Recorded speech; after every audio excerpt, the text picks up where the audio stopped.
الرجيم بسم الله الرحمن الرحيم الحمد لله رب العالمين الصلاة والسلام على سيدنا محمد الرسول الأمين وعلى آله وأصحابه أجمعين اللهم رب اشرح لنا صدورنا ويسر لنا أمورنا واحلل عقدة من ألسنتنا تفقهوا أقوالنا اللهم إنا نعوذ بك من علم لا ينفع ومن قلب لا يخشع ومن نفس لا تشبع ومن دعوة لا يستجاب لها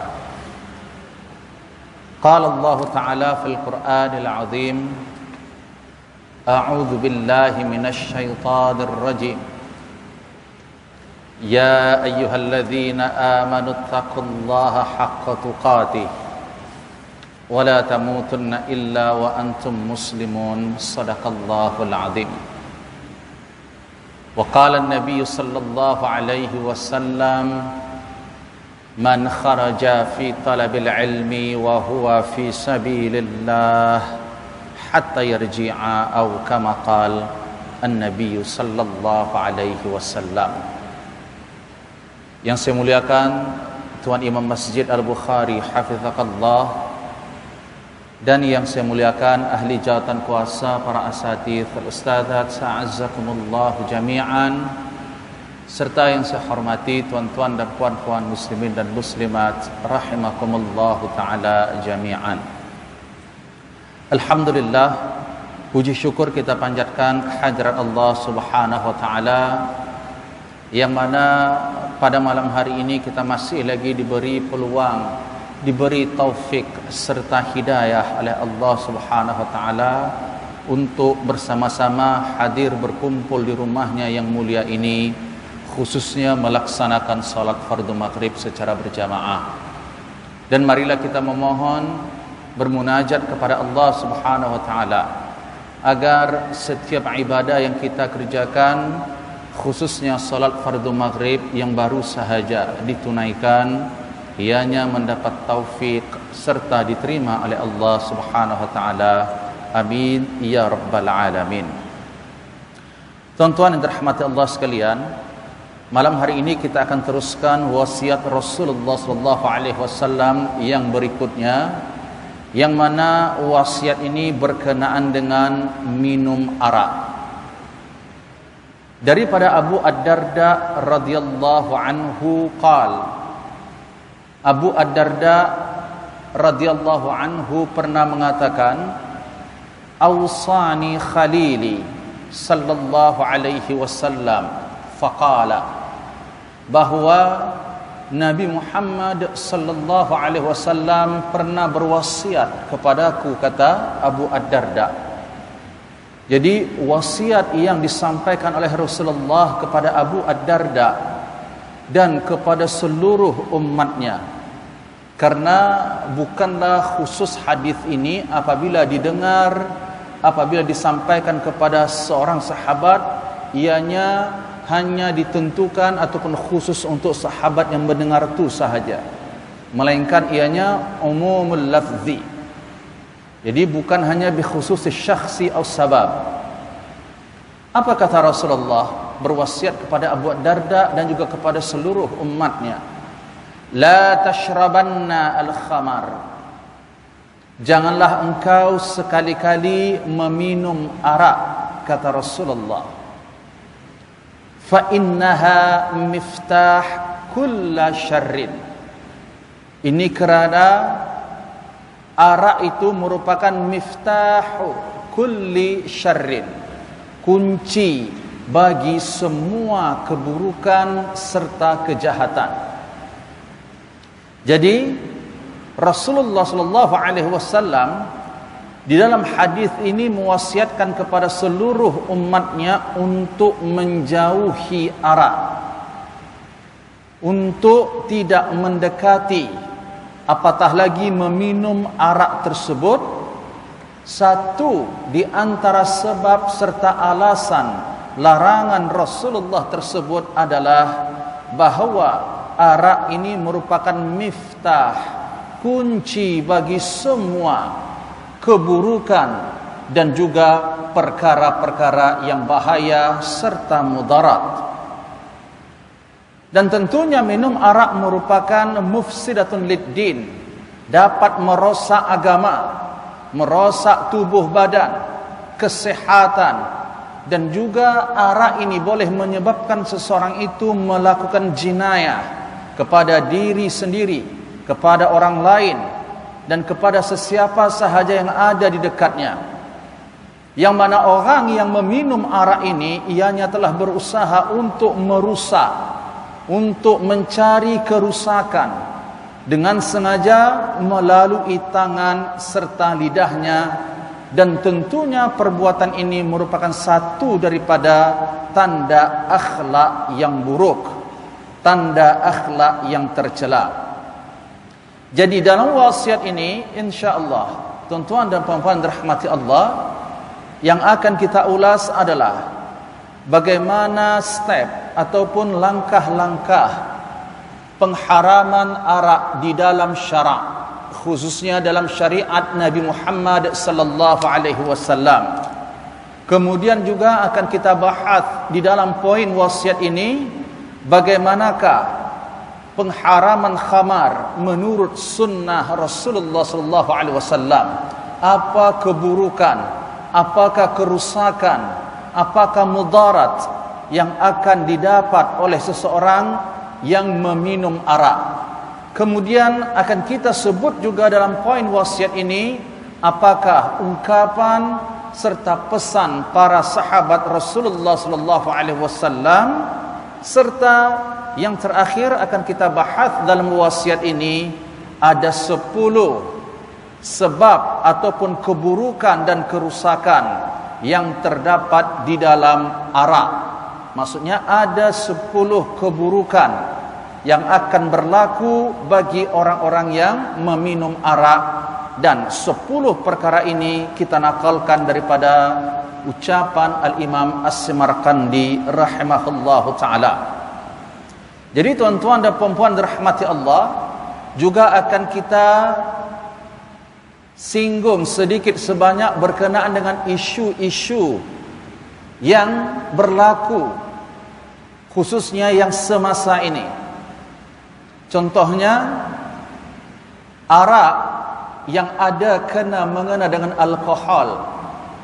Jadi mungkin tertanya, bagaimana kalau ada rawatan dan perubatan yang melibatkan alkohol, ada kandungan alkohol.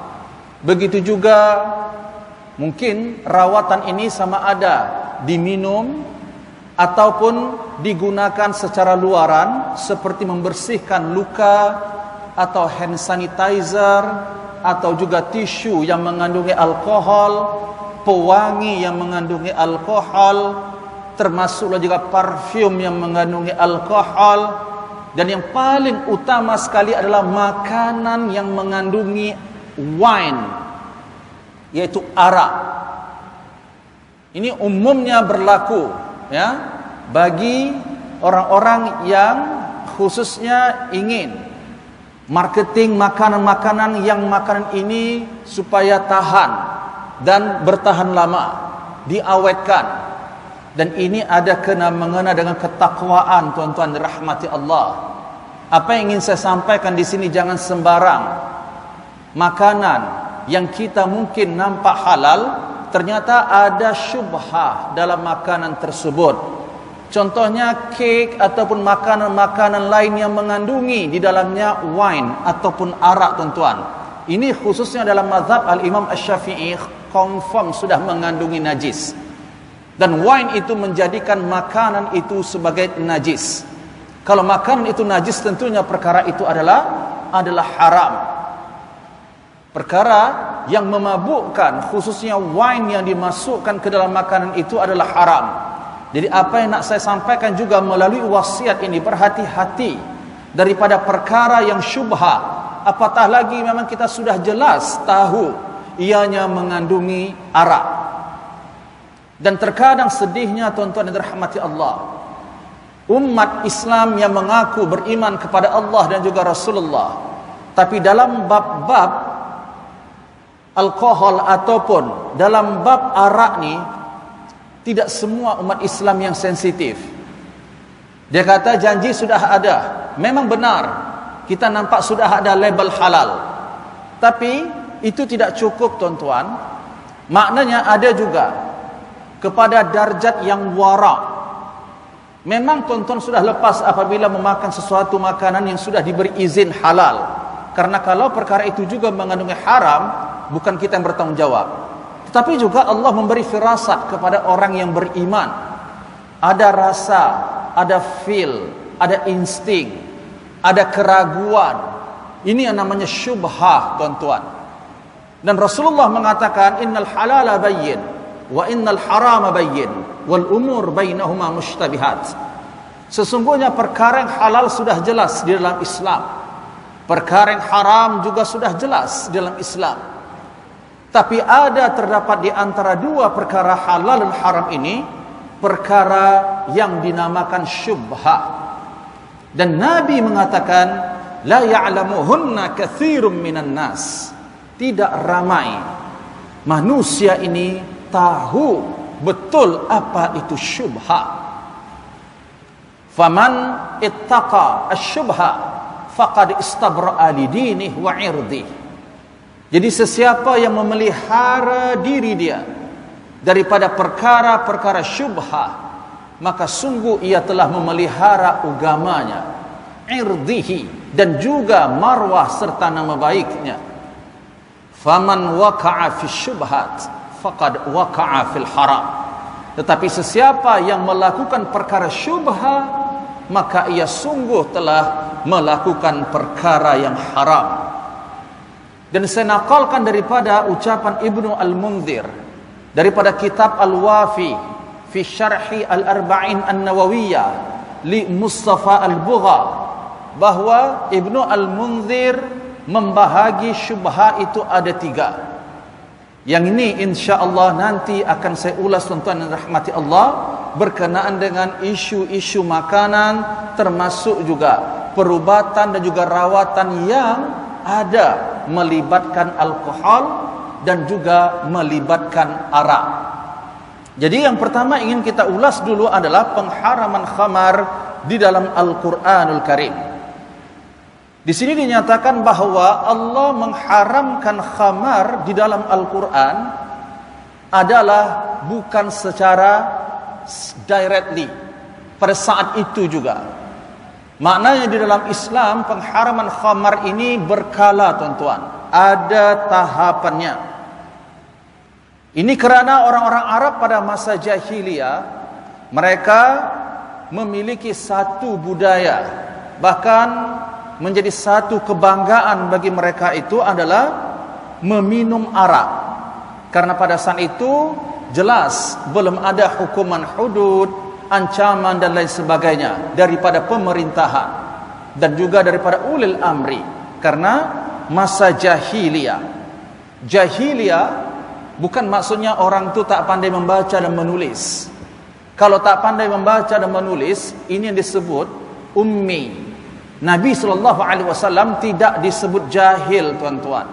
Nabi disebut ummi. Memang tak pandai membaca dan menulis.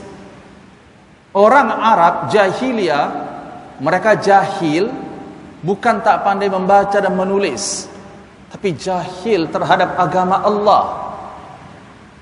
Jadi ini ada ulasannya, tuan-tuan dirahmati Allah. Yang dimaksud di sini adalah orang-orang jahiliyah yang pada saat itu mereka sudah jauh daripada hukum hakam Allah, maka mereka tidak lagi mengenal hukum hakam Allah.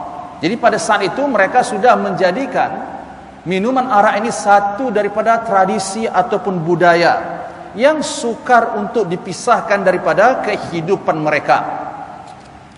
Jadi tuan-tuan yang dirahmati Allah, ketika dakwah, ketika risalah yang wajib disampaikan kepada Rasulullah SAW, khususnya berkenaan dengan larangan Allah.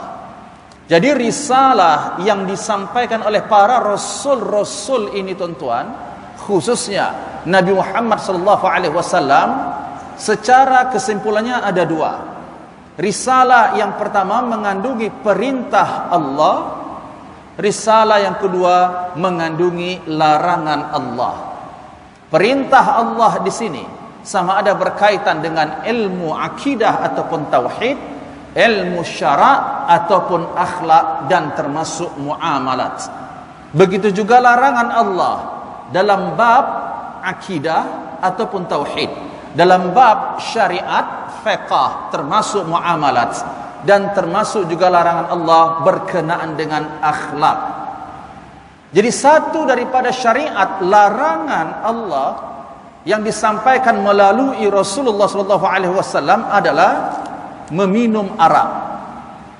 Dan tadi kita katakan di awal bahwa pengharaman arak ini bukanlah pada saat Nabi diutus sebagai Rasul langsung serta merta arak diharamkan ketika itu. Tak. Ini dibimbangi keadaan orang-orang jahiliyah pada saat itu. Ketika menerima dakwah Islam, mereka takutnya tidak dapat beradaptasi, tidak dapat menyesuaikan diri secara mengejut. Ini salah satu hikmahnya, ada istilahnya di dalam ilmu fiqh ataupun ilmu usul al-fiqh, at-tadarruj fit tashri', bahwa pensyariatan hukum hakam Allah ini ada tadarrujnya, ada step by step, bukan langsung ni haram, ni haram, ni haram. Sama seperti riba, bahwa riba juga pengharamannya bukan langsung riba itu haram, bahwa pada awalnya riba itu tidak boleh kalau berganda-ganda, la ta'kulu riba ad'afan mudha'afa, sehinggalah turun firman Allah yang berikutnya, wa ahallallahu al-bai'a wa harramar riba. Ini ketika mana iman umat Islam, khususnya para sahabat ketika itu sudah kuat. Begitu juga arak ni tadi. Apa kata Aisyah radhiyallahu anha? Ini dinakalkan daripada kitab Fathul Bari li Ibni Hajar. Kata Aisyah, "Lau nuzila awal syai' la tashrabu al-khamar." Kalaulah wahyu Allah direct mengatakan kepada Rasulullah, yaitu dalam Al-Quran, mengatakan secara langsung, la tashrabul khamar, jangan sekali-kali kamu meminum arak, wahai orang-orang yang sudah beriman. Maka kata Aisyah, laqalu la nada'al khamar abada, kami tidak akan meninggalkan arak selama-lamanya. Begitu juga kalau firman Allah secara langsung mengatakan kepada Rasulullah tanpa ada step dan tahap, langsung Allah perintahkan kepada Nabi bagi tahu kepada orang yang sudah masuk Islam, kepada mereka yang sudah beriman, la taznu, laqalu la nada'az zina. Tentu mereka akan mengatakan kami tidak akan sekali-kali meninggalkan zina. Ini salah satu hikmahnya tuan-tuan, maksud daripada ucapan Aisyah ini, bahwa untuk menyampaikan risalah bagi rasul-rasul dan juga penerus rasul-rasul, pewaris rasul-rasul, yaitu para ulama. Mereka merupakan warathatul anbiya. Ini juga perlu mengambil hikmah dan pengajaran daripada tahap dan juga berkalanya pengharaman sesuatu hukum di dalam syarak. Maknanya di sini ketika kita menyampaikan dakwah kepada umat Islam, perlu juga kita mengambil kira keadaan dan situasi orang yang kita sampaikan pada saat itu. Tidak semestinya boleh semua tempat kita katakan haram-haram langsung macam tu.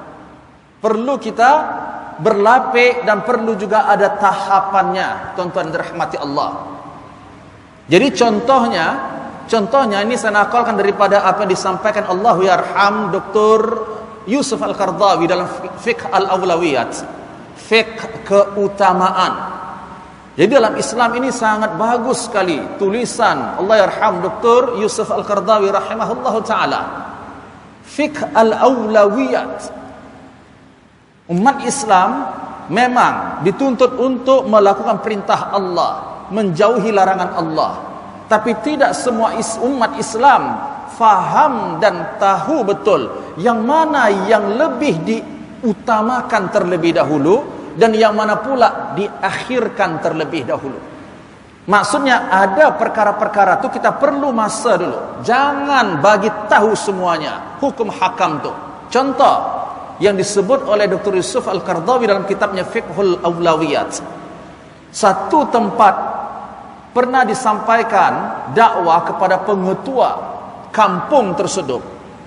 Jadi pengetua tadi mahu masuk Islam dan dia bagi tahu kepada kabilah dia, kaum dia, sukunya untuk masuk Islam. Ini penting dalam dakwah kita, kenal rapat dan dekat dengan seorang yang ada kuasa, termasuk pengetua satu ras ataupun suku. Kemudian pengetua tadi bertanya kepada ustaz tersebut yang menyuruh masuk Islam, apa yang perlu mereka lakukan selain mengucap kalimat tauhid, mengucap dua kalimat syahadah.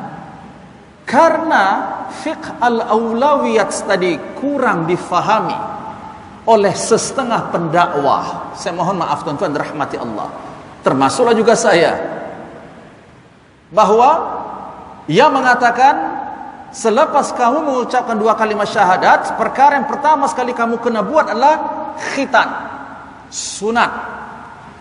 Dengar-dengar khitan tu tak jadi mereka nak masuk Islam, tuan-tuan rahmati Allah. Memang khitan ini adalah sesuatu yang penting dan satu daripada perkara suci di dalam Islam. Bahkan dalam mazhab Syafi'i ianya adalah wajib. Tetapi ada yang lebih wajib lagi. Sebelum berkhitan tu untuk mereka yang baru mula-mula berjinak masuk ke dalam Islam tu, kenalkan dulu mereka kepada Allah, kuatkan iman mereka dulu terhadap hukum hakam Allah. Ini sama seperti pengharaman arak. Ketika yang masuk Islam tu bukan calang-calang orang, tuan-tuan. Ini orang-orang yang sangat-sangat musuh kepada Rasulullah. Salah satunya Umar ibn Khattab, Khalid bin Walid. Anda tahu bagaimana kisahnya dalam sirah An-Nabawiyah.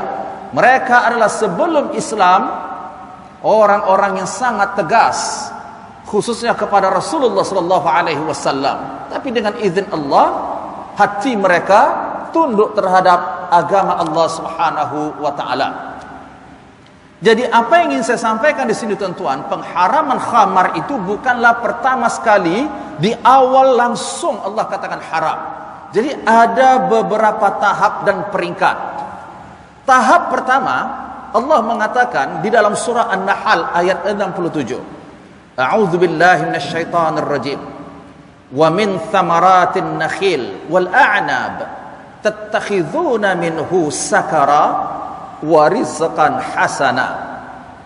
Allah mengatakan dalam ayat ini bahwa terdapat sebahagian buah-buahan yang Allah kurniakan.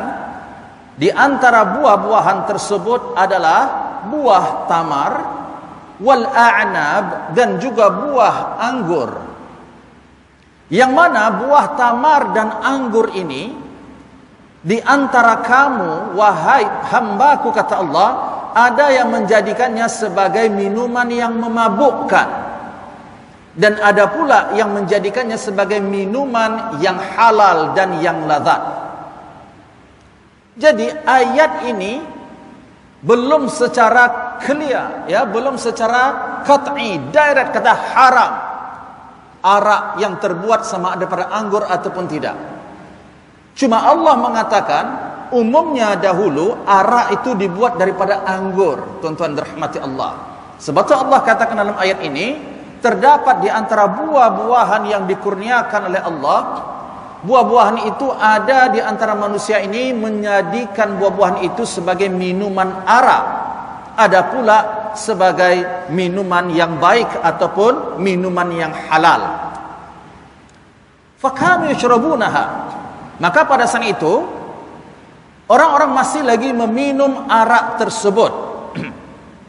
Sehingga pada saat itu Rasulullah SAW didatangi oleh Umar bin Khattab dan juga Muaz bin Jabal, dan termasuk juga sekumpulan orang-orang Al-Ansar.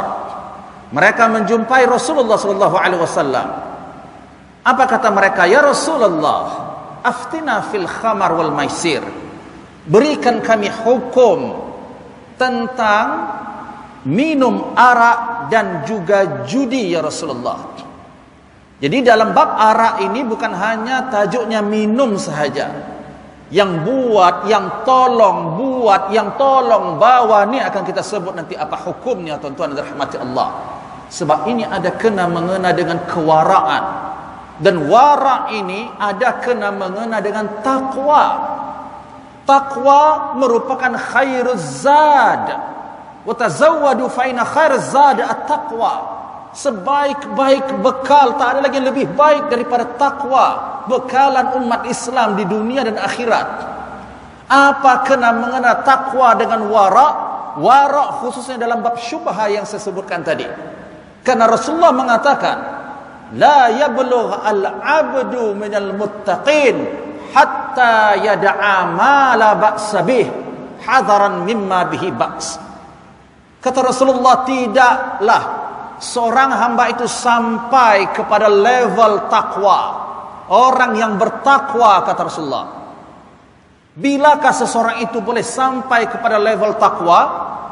Apabila ia adalah hamba Allah yang wara', yang mampu meninggalkan sesuatu yang harus, nampaknya perkara itu halal, tapi dia tinggalkan karena bimbang. Kalau perkara yang halal dia rasa tadi itu ada sedikit ataupun ada terdapat di dalamnya bab syubhah ataupun haram. Saya contohkan seperti 3 bahagian syubhah yang dibahagi oleh Ibnu Al-Munzir. Bahagian yang ketiga adalah ma yakunu halaluhu wa haramuhu sawa. Ada satu daripada 3 jenis syubhah ini, halal dan haramnya sama. Maksudnya seseorang tadi mendapati satu benda, satu perkara itu 50-50. 50 dia rasa ianya halal, dan separuh lagi ia rasa adalah haram. Ini maksudnya syubhah yang sama level halal haramnya 50%, 50%. Dia tidak boleh mengatakan saya lebih kepada halal, tak. Sebab sama level dia. Contohnya, kata Ibnu Al-Munzir meriwayatkan, ketika Nabi SAW nak tidur di atas tempat tidur, wajada SAW tamrah. Ketika itu Nabi SAW mendapati satu tamar. Apabila Nabi nak memakan tamar tersebut, fatadzakkara SAW, tiba-tiba Nabi teringat, hal hadhihi tamrah, adakah tamar ini daripada hasil sedekah atau hadiah? Kita tahu bahawa Nabi SAW min alil bait haram dan tidak dibenarkan menerima sedekah. Jadi Nabi bimbang, tamar yang Nabi dapat di atas tempat tidur ni tadi, adakah halal ataupun haram? Halal maksudnya adakah dia hadiah? Haram maksudnya adakah ianya sedekah? 50%, 50%. 50% Nabi rasa ianya hadiah, 50% lagi Nabi rasa ianya sedekah. Maka apa yang dilakukan oleh Nabi SAW, tuan-tuan? Nabi buang tamar tersebut. Wara'. Walaupun Nabi makan tidaklah menjadi masalah, tetapi Nabi bimbang, takut-takut, apatah lagi sampai tahapnya 50-50. Ini juga berlaku kepada makanan, tuan-tuan.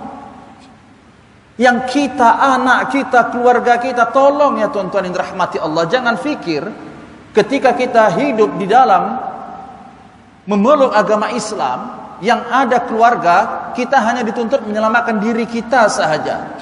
Tapi kita tak kisah dengan perkara-perkara yang dilakukan oleh keluarga kita. Thalatha harramallahu alaihim al-jannah. 3 golongan yang Allah haramkan baginya syurga, tuan-tuan. Salah satu golongan yang diharamkan oleh Allah masuk ke dalam syurga adalah ad-dayyuth allazi mukirru ala khabathi ahli. Orang yang dayus, yang tidak ada rasa apapun, bahkan dia sokong lagi perbuatan buruk, perbuatan maksiat yang dilakukan oleh keluarganya. Seorang suami melihat istri melakukan maksiat, dia biasa saja, rileks. Melihat anaknya, rileks. Begitu juga seorang ibu melihat anaknya tidak mentaati perintah Allah. Contohnya, saya mohon maaf tuan-tuan dirahmati Allah, anak yang tak solat, terutamanya solat 5 waktu, khusus solat subuh, dibangunkan, nak bangkit solat, nak bangkit solat, tak mau bangkit, dah tak apa. Kemudian apabila ayah tadi marah, mungkin si ibu tadi membela, jangan, sebab anak kita penat, jangan awaknya tegas sangat. Subhanallah, Allahu Akbar, tuan-tuan dirahmati Allah, jangan sampai, karena ini hukum Allah. Qu anfusakum wa ahlikum nar, kullukum ra'in wa kullukum mas'ul an ra'iyatihi. Anak itu merupakan tanggung jawab orang tua. Membiarkan mereka, termasuk juga membiarkan mereka tidak menunaikan solat Jumat. Tak apalah bang, tak apalah istri, anak kita penat bekerja, so biarkan dia dulu tak solat Jumat. La haula wala quwwata illa billah. Padahal sudah mukallaf dan lelaki, tak ada langsung rasa dayyuth, dia tak ada langsung rasa bersalah, apatah lagi membenci perbuatan tersebut. Tuan-tuan, jangankan nak menghalangi, merasa tak suka pun tak ada dalam hati dia. Sebenarnya rasa saya sudah baik hubungan saya kepada Allah, dah cukuplah. Anak saya nanti adalah nanti masa dia untuk bertaubat, kalau panjang umur, kalau diterima oleh Allah taubatnya, kalau ada peluang dia menuntut ilmu. Ini kejahilan ini banyak menyebabkan manusia itu sesat. Majlis ilmu, saya ingin sampaikan kepada kita semua, lebih afdal daripada menunaikan salat sunnah. Majlis fiqhin khair min ibadat 60 sana. Kata Ibnu Umar, lebih baik berada dalam majlis ilmu ni tadi, lebih baik daripada beribadah selama 60 tahun, termasuk membaca Al-Quran, termasuk berzikir. Jangan sombong, karena hati kita diberikan oleh Allah satu untuk memahami satu perkara, tak boleh dua dalam satu masa yang sama. Jangan kita angkuh, karena ibadah menuntut ilmu ini adalah perkara yang lebih utama, lebih dulu fardu sebelum anda menunaikan kefarduan yang lain. Salat fardu, sebelum salat anda wajib berilmu dulu. Puasa, zakat, begitu juga ibadah-ibadah yang lainnya fardu, tapi anda wajib ilmu terhadap ibadah itu terlebih dahulu. Sebab tu iblis kadang-kadang dia berjaya, tuan-tuan, membisikkan di dalam diri kita, tak apa, daripada kamu duduk majlis ilmu, mendengar majlis ilmu, baca Al-Quran di rumah, pergi solat sunnah, lagi afdal. Majlis ilmu tu macam tu sahaja. Allahu Akbar. Kata Rasulullah, faqihun wahid asyaddu ala syaitani min alfi abid. Seorang hamba yang faham terhadap ilmu agama Allah ini sangat sukar disesatkan oleh syaitan berbanding ahli ibadah 1000 orang. Ahli ibadah, tuan-tuan, yang banyak ibadahnya tapi tidak ada ilmu, mudah sekali disesatkan oleh syaitan. Satu daripada perkara tersebut apa? Ujub. Kadang dia tak sedar dengan ibadah dia ujub, dia riak. Orang yang riak dan ujub ketika beribadah, selepas beribadah, ini bukti bahawa dia tidak faham apa yang dimaksud dengan sabar ketika melaksanakan perintah Allah. Sesabar di dalam Islam, tuan-tuan, yang pertama ketika menghadapi musibah, ujian, bala. Yang kedua, sabar ketika melaksanakan perintah Allah. Yang ketiga, sabar menjauhi larangan Allah. Satu daripada rukun sabar melaksanakan perintah Allah adalah jaga hati dan diri agar tidak ujub, agar tidak riak selepas kita melakukan ibadah tersebut. Termasuk juga kita merasa diri kita sudah suci dan bersih Siapa kita tuan-tuan yang boleh menjamin bahwa ibadah kita hari ini sebelum ini sudah betul-betul confirm diterima oleh Allah? Bahkan Allah sebut di dalam firman-Nya surah Al-Mu'minun ayat 60, tanda orang yang bertakwa tuan-tuan. Walladzina yu'tuna ma ataw wa qulubuhum wajilatun. Tanda orang yang beriman, tanda orang yang bertakwa kata Allah, mereka yang melakukan amalan soleh tetapi dalam masa yang sama mereka bimbang dan risau. Adakah ibadah yang saya buat ni Allah terima atau tidak? Tuan-tuan, ada tak rasa seperti ini? Atau mungkin puasa tahun lepas, tahun-tahun lepas yang sudah anda lakukan, haji dan umrah yang sudah anda buat, solat yang sudah kita lakukan sebelum-sebelum ini, kita confirm dah Allah terima sebab tak payah pikir dah.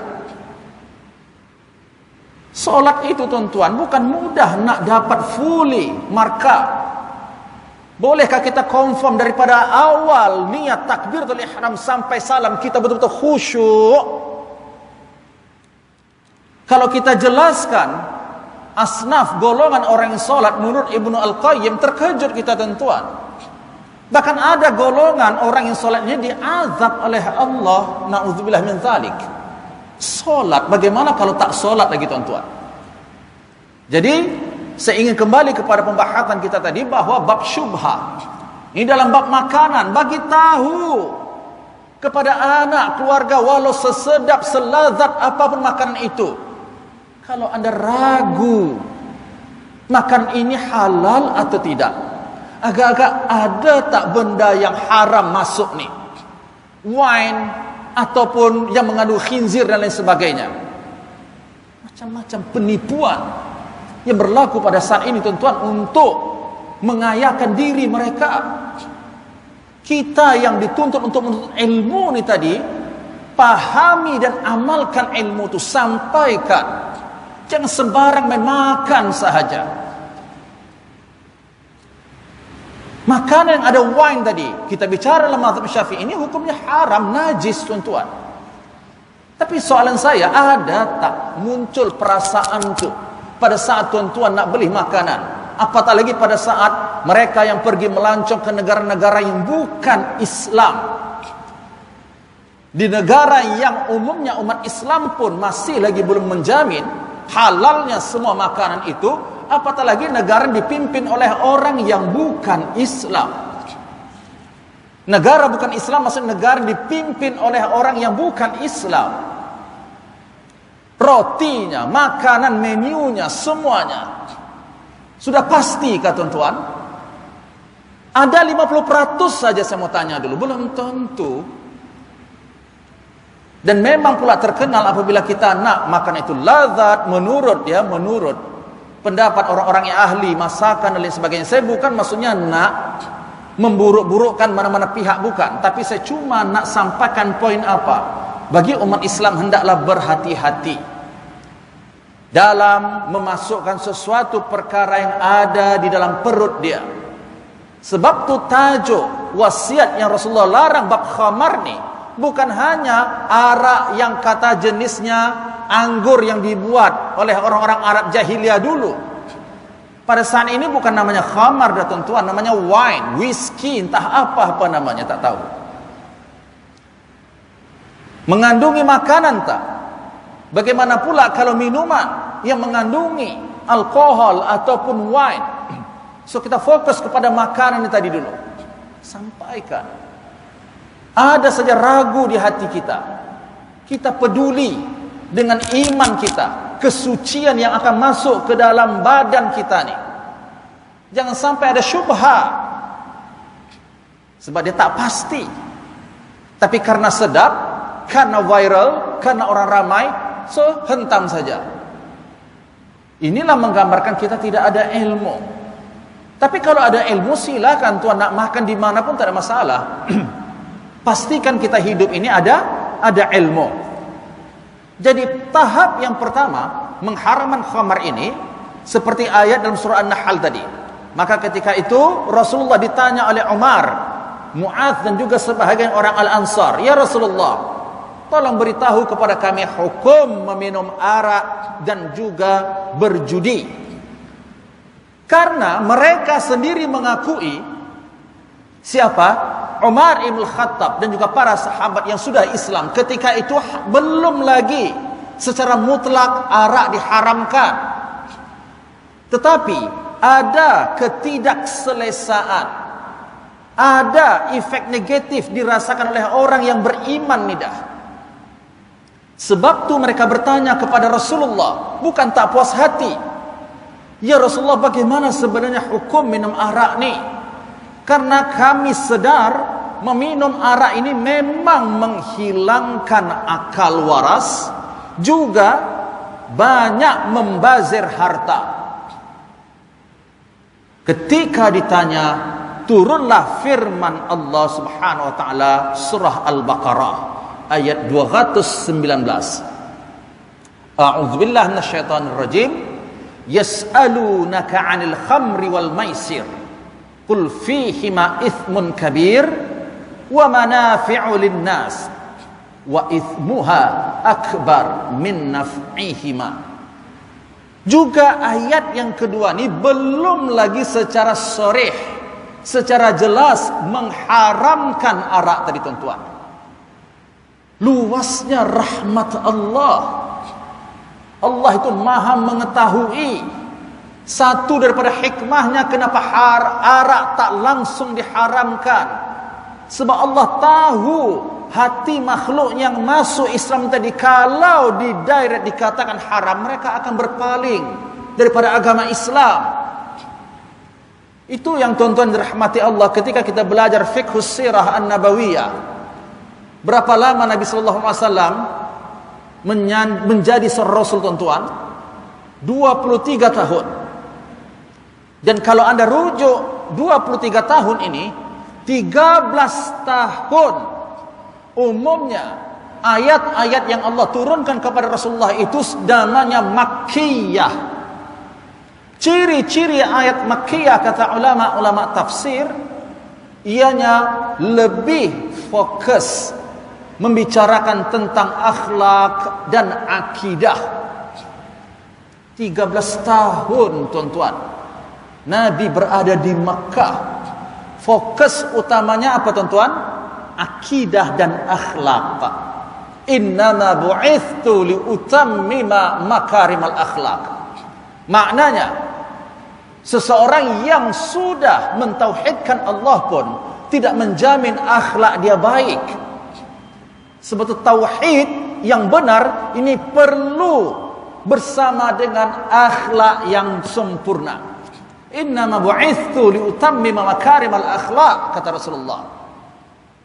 Jangan heran kalau kita mengaku beribadah di dunia ini, taat kepada Allah, mentauhidkan Allah, tapi dalam masa yang sama akhlaknya buruk, hari akhirat nanti satu habuk apapun dia tak dapat daripada kebaikan amal ibadah dia. Sebab Nabi mengatakan su'al khuluq yufsid al-amal kama yufsid al-khal al-asal. Akhlak yang buruk ini dapat merusak amal ibadah manusia, seperti mana cuka yang anda campur ke dalam madu rusak rasa madu itu. Macam itulah ibadah seseorang rusaknya kalau dia rajin beribadah tetapi buruk akhlaknya. 13 tahun tuan-tuan. Ini juga maksud daripada tadarruj fit tasyri'.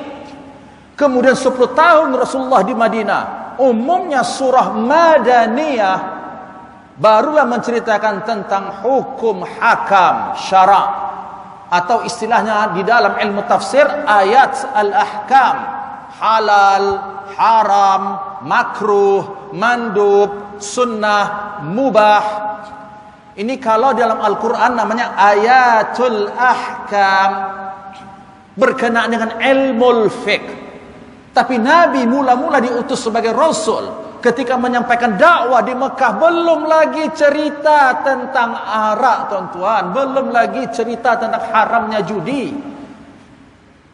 Ini tadi Umar bin Khattab, ketika Allah turunkan surah An-Nahl, masih lagi mereka minum arak, sehingga mereka tanya kepada Rasulullah. Rasulullah pun diturunkan ke atasnya wahyu oleh Allah, surah Al-Baqarah ayat 219, Ketika mereka bertanya, wahai Muhammad, tentang arak dan juga judi, katakan, arak dan judi itu ada dosanya. Maksud dosanya besar, manfaatnya juga banyak.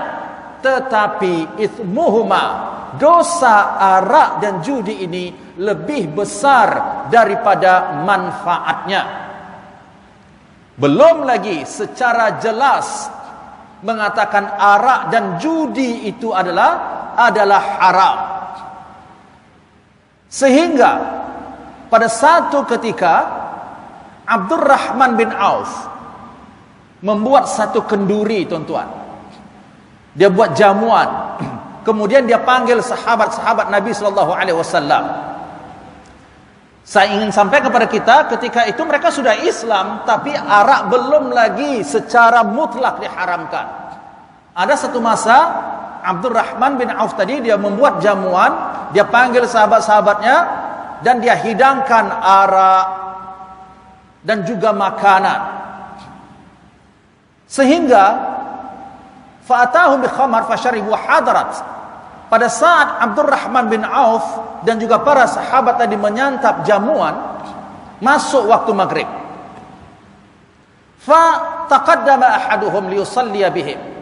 Salah seorang para sahabat ini maju ke depan menjadi imam salat maghrib secara berjamaah. Maka pada saat ia membaca selepas surah Al-Fatihah, dia baca surah Al-Ikhlas. Surah Al-Ikhlas maksud surah Al-Kafirun. So surah Al-Ikhlas dua maksudnya, tuan-tuan. Surah Al-Kafirun, Qul ya ayyuhal kafirun, dan juga Qul huwallahu ahad. Ikhlas di sini maksudnya ikhlas beribadah kepada Allah. Qul huwallahu ahad, ikhlas mentauhidkan Allah. Jadi yang dia baca surah Al-Kafirun. Apa yang dibaca oleh imam tadi daripada sahabat tadi, tuan-tuan? Qul ya ayyuhal kafirun a'budu ma ta'budun. Benar atau salah ayatnya, tuan-tuan? Seharusnya apa? Qul ya ayyuhal kafirun la a'budu ma ta'budun. Adalah, tapi karena waktu salat tadi dia mabuk, hilang kesadarannya, tak berapa nak sedar, dia baca apa? A'budu ma ta'budun. Langsung turun firman Allah surah An-Nisa ayat 43 kepada Rasulullah, ya ayyuhalladzina amanu, wahai orang-orang yang beriman, kata Allah, la taqrabus salata wa antum sukara. Jangan sekali-kali kamu mendekati solat kalau dalam keadaan mabuk, hatta ta'lamu ma taqulun, sehingga kamu sedar apa yang kamu ucapkan. Pun ayat ini belum lagi secara mutlak mengharamkan khamar.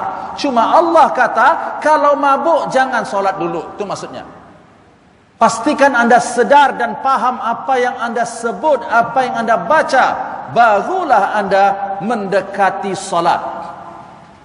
Jadi bila arak ini diharamkan, tuan-tuan, ini khususnya pada saat berlaku seperti yang dilakukan oleh Abdurrahman bin Auf tadi, yaitu seorang sahabat yang bernama Atsban bin Malik.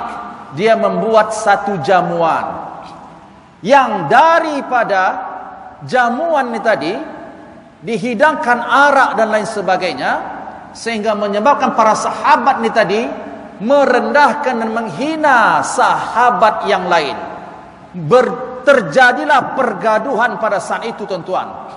Karena pada saat Atsban bin Malik menghidangkan makanan dan jamuan, dia menyeru dan juga menjemput umat Islam, para sahabat. Dan di antara mereka yang dijemput tadi Sa'ad bin Abi Waqqas.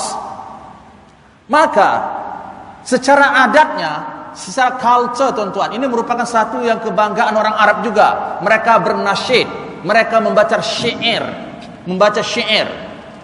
Mereka suka membangga-banggakan keturunan, suku. Jadi karena tak sedar tadi, satu daripada mereka ini tadi membaca qasidah atau syair yang maksud syair itu menghina orang-orang Al-Ansar. Maka mendengar syair ataupun nasyid tadi ada maksud penghinaan di situ, salah seorang daripada orang Al-Ansar tadi mengambil tulang rahang daripada unta yang dibakar. Kalau kita katakan kambing golek, ini unta golek yang sudah menjadi tulang tu, dia pukul di kepala sahabat tadi. Siapa yang merendahkan orang Al-Ansar tadi, tuan-tuan? Sa'ad bin Abi Waqqas. Dia yang baca nasyid tu, baca qasidah tu, karena tak sedar, bukan sengaja, karena mabuk, sampai nasyid tadi seolah-olah menghina orang-orang Al-Ansar, dan dia datangi Sa'ad tadi, dia pukul kepala Sa'ad tersebut. Maka Rasulullah SAW didatangi oleh Sa'ad dan juga orang-orang Al-Ansar. Ketika itu Umar bin Khattab meminta lagi kepada Rasulullah, ya Rasulullah, bayyin lana, tolong jelaskan kepada kami hukum arak ini secara jelas ya Rasulullah. Maka Allah turunkanlah firman-Nya surah Al-Maidah ayat 90 sehingga ayat 91. A'udzubillahi minasyaitonir rajim. Ya ayyuhalladzina amanu innamal khamru wal maisir wal ansab wal azlam rijsun min amali syaitan fajtanibuh la'allakum tuflihun.